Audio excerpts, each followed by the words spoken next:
Elizabeth Cady Stanton, pictured here on the right, grew up as the daughter of a judge in upstate New York, where his library of books on jurisprudence indelibly introduced her to discrimination against women in the law. In 1840, she married reformer Henry Stanton, and the couple spent their honeymoon in London at a World Anti Slavery Conference. When women delegates were forced to sit in a balcony separately from the men, this slight was too much for her and her friend Lucretia Mott. On the spot, they vowed to hold a convention dedicated to women's rights. It took 8 years before it came off, and when it did, it was in a tiny village in upstate New York where the Statons had settled with their growing family. Now, I'm about to tell you some details about the Seneca Falls Convention of 1848, but I want to mention, as is often asserted, that it was not the first gathering ever held on the question of women's rights, but it has an assumed preeminent place in the history of feminism and women's rights. On 2 days in July, approximately 300 people, including 40 men, met in the local Methodist church in response to a call to discuss, quote, the social, civil, and religious condition of women that had been drafted by Stanton, Mott, and Martha Coffin Wright on Stanton's kitchen table, which, by the way, is now in the Smithsonian Institution in Washington, D.C. And I have a little picture of it right there. And often these women are portrayed as simple housewives, but they were already savvy and experienced reformers. A lot of them worked tirelessly on the abolition movement to outlaw slavery in the United States. So they were determined not to back down, even when Henry Stanton, Elizabeth Cady Stanton's husband, threatened to leave town. Elizabeth Cady Stanton was their wordsmith, and she turned to the Declaration of Independence for inspiration, boldly restating its central concept in this unforgettable way. That, quote, all men and women are created equal. By this time, the notion of a separate woman's sphere was clearly under assault. It wasn't just the Seneca Falls Convention. There was another resolution in the early women's rights convention that stated, quote, the proper sphere for all human beings is the largest and highest to which they are able to attain. This was Margaret Fuller's words, unquestionably the most prominent woman intellectual in America at the time. And she was thinking along similar lines in her influential book, Women in the 19th Century, published in 1845. Here's what she writes. We would have every arbitrary barrier thrown down. We would have every path laid open to women as freely as to men. If you ask me what offices they may fill, I reply, any. Let them be sea captains, if you will. So the political and intellectual ferment, originally unleashed by the American Revolution, continued to deepen and grow. And this ferment was actually a worldwide phenomenon. There was a wave of uprisings and insurrections that swept across Europe in 1848. Margaret Fuller, the woman I just quoted, she was reported on these developments from Italy. She reported on them for the Horace Greeley's New York Tribune, and making her America's first female war correspondent. And women on both sides of the Atlantic seized the moment to demand changes in women's status. At the same time, they were agitating against slavery and other social ills. Now, if we take a look at the US Constitution, which was ratified in 1787, it didn't really define citizenship specifically. But in essence, the law meant that only white land owning men were US citizens. It did not include Native Americans. It did not include African Americans, whether they were free or enslaved. It did not include any minority group, for that matter. And it certainly, oops, did I spell that right? There we go. Minority group. And it certainly did not include women. All right. After the Civil War, the 15th Amendment was passed. And here's what the 15th Amendment did. It gave the right to vote, that and that right to vote should not be discriminated against race, color, or previous condition of servitude. Meaning, if you were a slave and you now are free, the fact that you were once a slave means you still get the right to vote. Like, it cannot be denied. There is still no mention of gender. So women do not have the right to vote. Um, by the way, just as a side note, Native Americans would not become U.S. citizens until 1924. All right, so they're also not included in this 15th Amendment in the beginning. That brings us to the women's rights movement, the early trailblazers. So, what we have is by the mid 1800s, as we've mentioned, the feminist movement is starting to take shape. And that is to say that work by women, their writings, is helping to inspire women around the country to adopt a standard of women's rights. And some early trailblazers are Elizabeth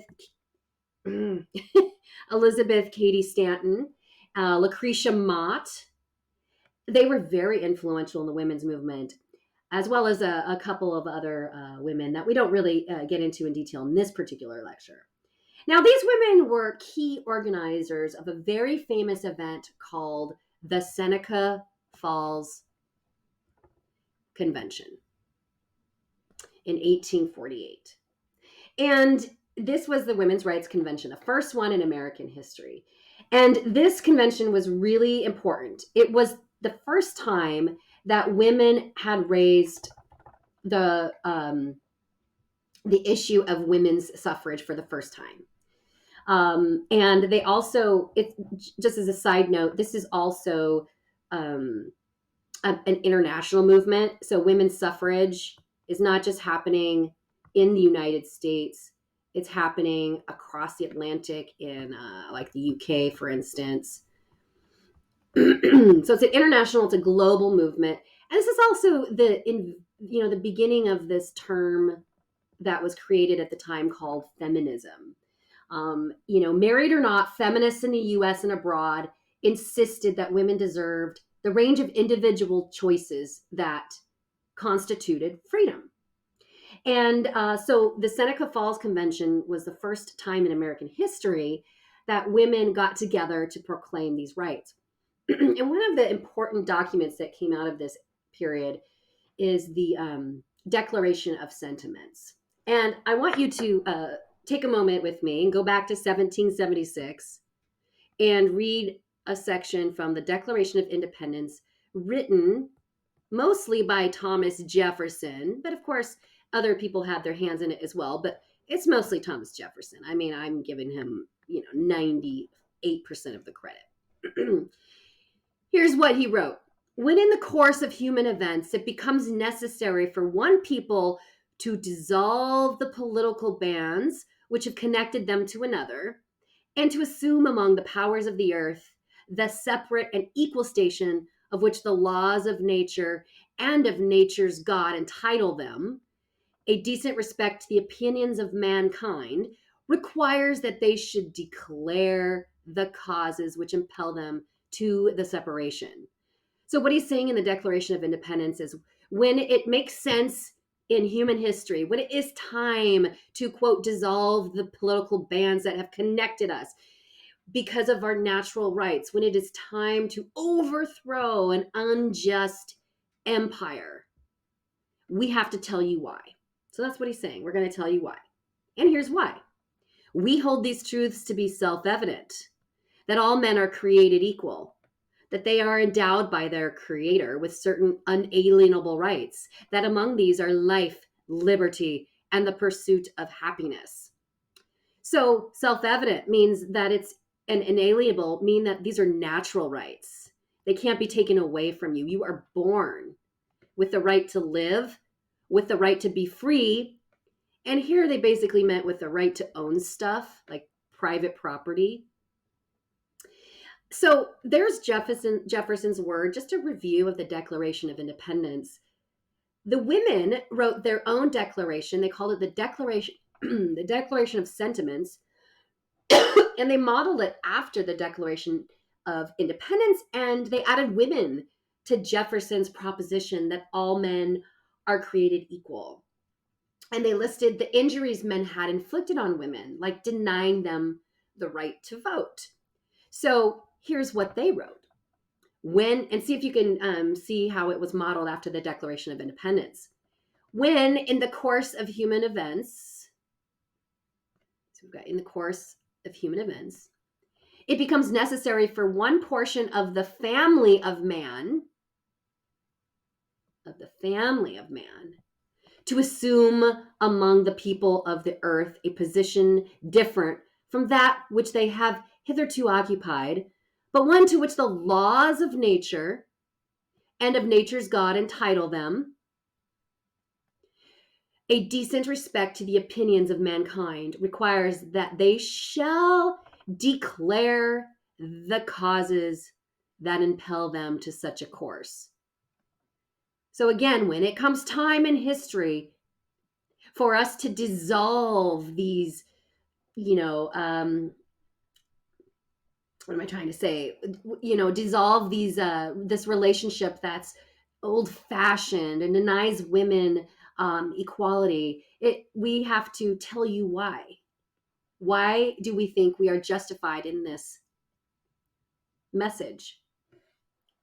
And they say, we hold these truths to be self-evident, that all men and women are created equal, that they are endowed by their Creator with certain inalienable rights, that among these are life, liberty, and the pursuit of happiness. Okay, so this Seneca Falls Convention, this was like their main document, the Declaration of Sentiments, that they read out loud and they signed, and they were modeling it after the founding of the United States. It also, this convention denounced an entire social structure that had denied women access to things like education and employment, property, and wages, right? These are all part of that like pursuit of happiness that is in the Constitution and the Declaration of Sentiments. They also were denouncing that the automatic assumption, the automatic inheritance in a divorce of property to men, including the children. So in the event of, what I'm trying to say is, in the event of divorce, children would go to the dad. It deprived women of legal status when they were married. It restricted them to their home. These were all the things, right, that were part of that cult of domesticity. And so they were really denouncing this entire social structure. So it's really important to also note that the women at Seneca Falls were mostly middle class.